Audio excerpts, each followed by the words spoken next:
Not a matter of if, but when a crisis could rock your world.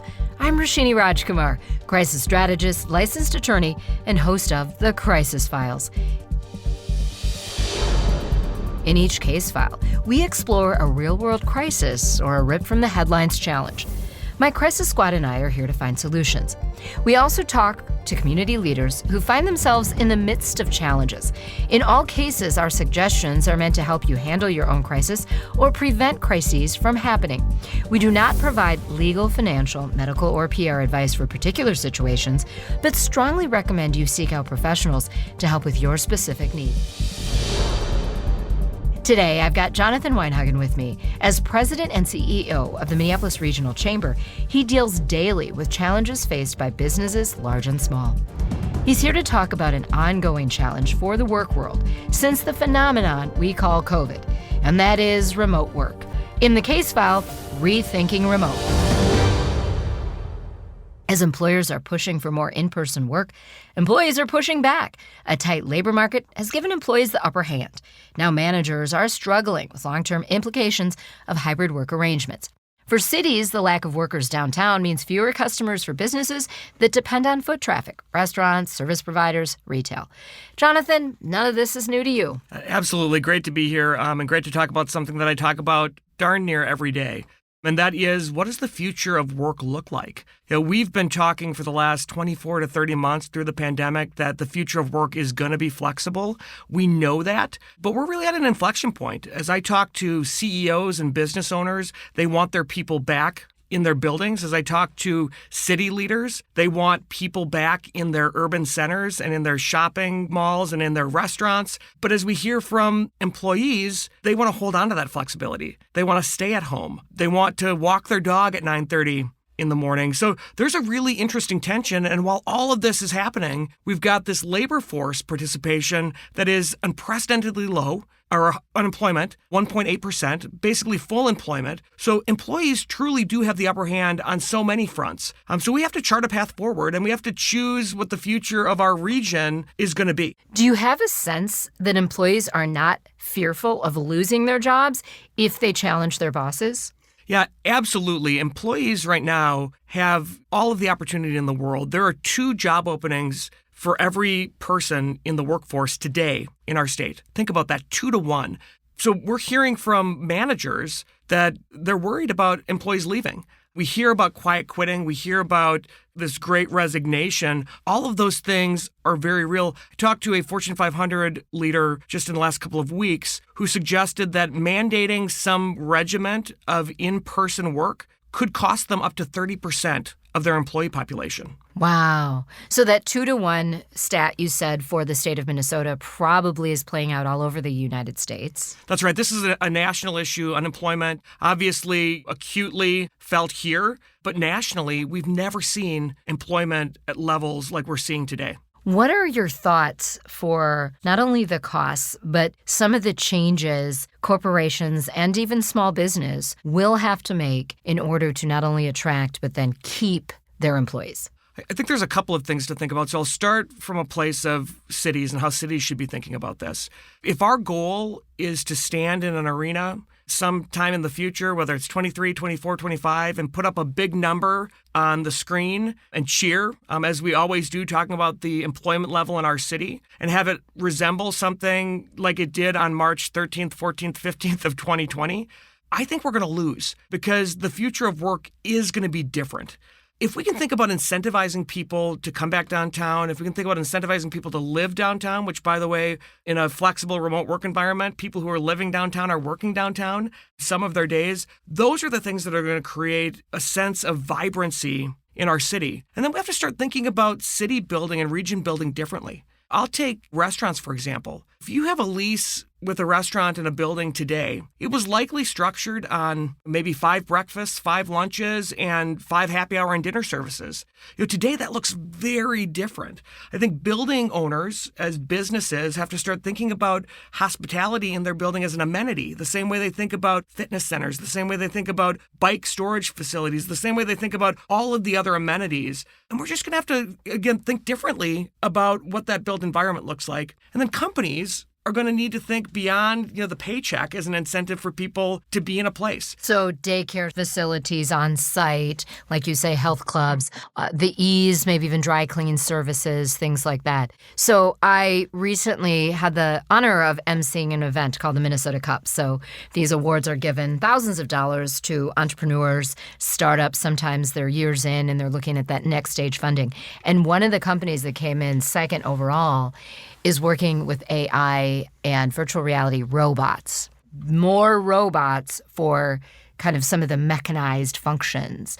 What are you seeing? Who are you talking with? What are some of the leaders in this space? And is that actually going to help humans or help or hurt us? So a little bit of both, as is often the case. Automation and augmentation are going to be the name of the game as we move into this future. Accenture did a really interesting study just before the pandemic, suggesting that upwards of 30 to 40% of the jobs in our region could be automated or augmented. That was actually something that I would tell you scared me 36 months ago. Today, it's something that I think we need to embrace because we don't have the people and the talent and the access to that work to continue to grow this region. So we're going to need to lean into that. We're going to need to start talking about what does that look like. You're seeing it in hospitality every single day. More self-service, more automation in how we interface with a restaurant and get food delivered to a table because we just have scarcity of people. You talked about childcare. A huge issue. Childcare affordability is in crisis mode in this country. The Fed did a report in February of 2021 that would suggest that 2.9% of women left the workforce during the pandemic. Men are back up to almost full employment as compared to 18 months ago. Women are still in that 2% vacancy directly related to childcare. Right. And women will already have inequity in the workplace. That's right. Whether it's services or actual pay. So women don't need another hit. I'll just say that as a woman. 100%. And as a region that boasts the highest female workforce participation in the country, as we start to talk about these things like unemployment, it's mission critical. If we want to continue to grow this region, to grow our city, to grow our state, we need an all of the above approach. And there are so many barriers right now to keeping people in the workforce. I want to get into a couple more key issues. You mentioned hospitality. What I'm finding as someone who loves eating out and have been eating out since I was a little kid with my parents, I'm finding that it's catch and catch can with restaurants and the level of service. Now, I like a paper menu. I don't want it, I have to, have it on my phone and squint to read it and all that. And I also want service. I don't want to order on the phone. I was at a patio restaurant this summer, and it's one of my favorite restaurants, but what COVID has done to it is you actually order on your phone. Now, real people bring you your food, but there's a loss of connection there. There's a loss of the atmosphere. And I go to that place. It used to be one of my go-tos. And I go there infrequently to eat there, pretty much never anymore, except for that one time. And if I do go there, I do takeout.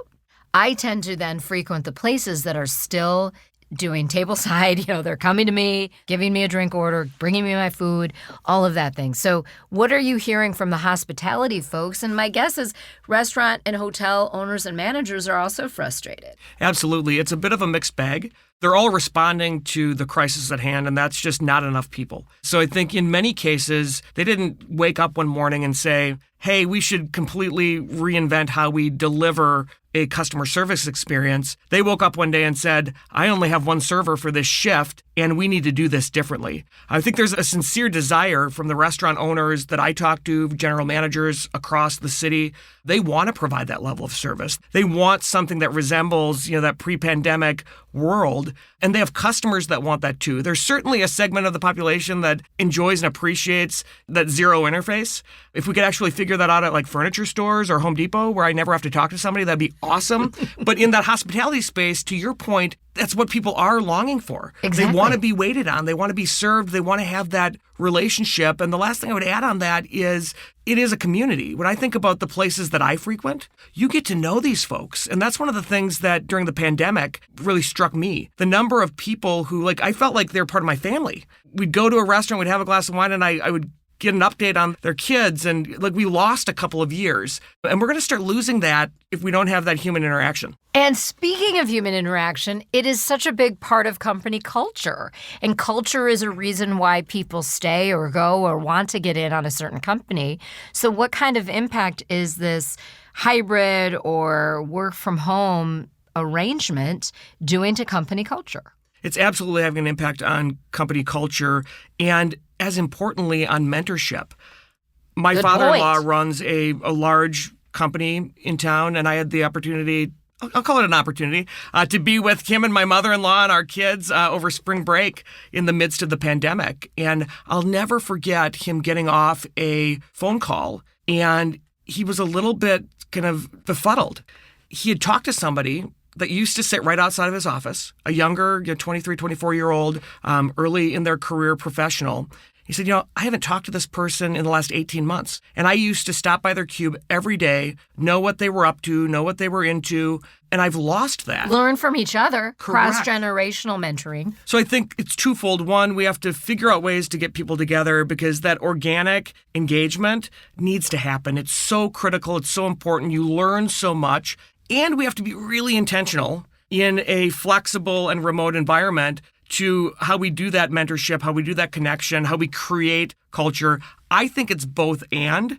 If I could wave a magic wand, I'd have my whole team back in the office together because I just think there's an energy that you can't recreate. You cannot. In a virtual environment. You cannot recreate it. What are your colleagues around the United States saying? Because you're flying all over, you're seeing people, you're hearing. Certainly these challenges are not unique to the Minneapolis Twin Cities market or even to the state of Minnesota. But is anyone getting it or doing it right in another part of the country? Nobody's doing it right. I think there is this growing frustration, and every day that ticks along, the tension is building. More and more managers and CEOs and business leaders want people together. They're seeing that loss of culture. They're seeing the loss of connectivity. They're also working to respond to the forces of their workforce. So I think we're steamrolling towards an inflection point. I couldn't tell you exactly when that's going to happen, but I would say in the next 18 months to 3 years, we're going to have a little bit of a reckoning with regards to what the future of work looks like. And that's going to shake itself out. I also think that different cities are responding differently. We're a large, major metropolitan area, as many of our competitive peer cities are. But there's a huge opportunity for suburbs and for more rural areas to think about attracting people. You talk about remote work. There are jobs today that are 100% remote. We couldn't have imagined that 3 years ago. And it's creating some real instability in the workforce and in the market. So this is also, maybe we can look at that as a positive of the pandemic times, that we did get tech, that it was improved. Myself, as an executive and crisis coach, I was always seeing clients around the country and the globe. But now that's much more commonplace. So where I have a client group of 10 people that are doing individual coaching with me around the country from one company, but they're in all the different time zones. That would have almost been impossible to even imagine to think about doing it pre-COVID, right?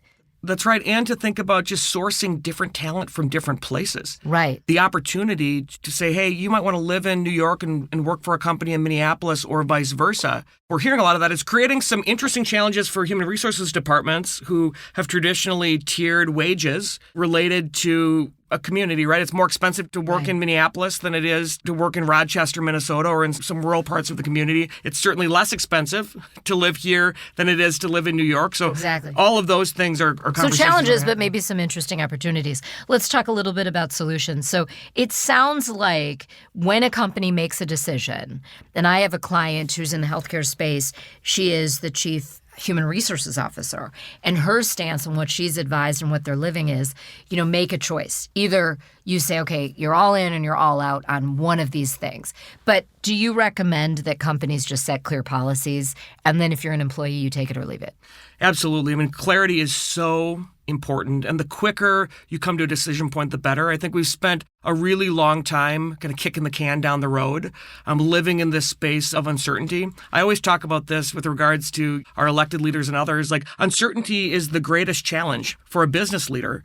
So business leaders today need to create that certainty for their employee populations and then manage through the fallout and adapt quickly. I will tell you, we worked to set a structured schedule at the chamber with my team of 30 people and received some pretty forward pushback on the rigidity of it. So we adapted. We listened to our people and we made a change and we created some new clarity. And I think that's going to be the name of the game for the next couple of years. But at least you tried. That's right. And finally, the data. It's important, it seems, that you might have an inkling of something, but you really need to look at the data. In your case, you set some policies, you got reaction, and then you adapted. So it could be data that's as simple as that, feedback from employees. Yeah, and I think that, as leaders, we take a lot of anecdotal data in and we make a lot of assumptions. Until you make a decision, you don't really know how your employee population is going to respond. And even internal surveying is imperfect. And then measure productivity. Don't just assume, do some measuring. All right, well, Jonathan Weinhagen, so great to talk with you. He is the president and CEO of the Minneapolis Regional Chamber. Always a joy. We'll have him back. But it is great to get your take on all of these forces that are in play and not look at it as the sky is falling, but maybe some opportunities ahead that we hadn't dreamed of before. That's right. Today's Crisis Brief is brought to you by Gulf Public. Number 1, set clear policies for employees to understand when and why you want them in the office. Your gut instinct isn't enough. Back up your plan with data and strategy. Number 2, offer training to your managers who may not have experience leading a remote or hybrid team. As you receive feedback, adapt. And number 3, seek out trusted resources for best practices and latest data. The U.S. Chamber of Commerce, Minneapolis Regional Chamber, and Small Business Administration, plus more, have great information. Reputation issues can arise quickly and unexpectedly. Prepare and plan before a crisis strikes with Gulf Public, an award-winning public relations and public affairs agency. Your best defense is a crisis-ready culture that helps you spot potential issues, act swiftly, and reflects your brand's values while building trust with your audiences. Learn more at gulfpublic.com. Thank you to my podcast co-producer Tom Hamilton of Undertone Music and associate producer Kim Inslee. Want advice for your crisis? Email me, Roshini at RoshiniGroup.com. That's ROSHINI at RoshiniGroup.com. I'm Roshini Rajkumar. Join me next time on The Crisis Files.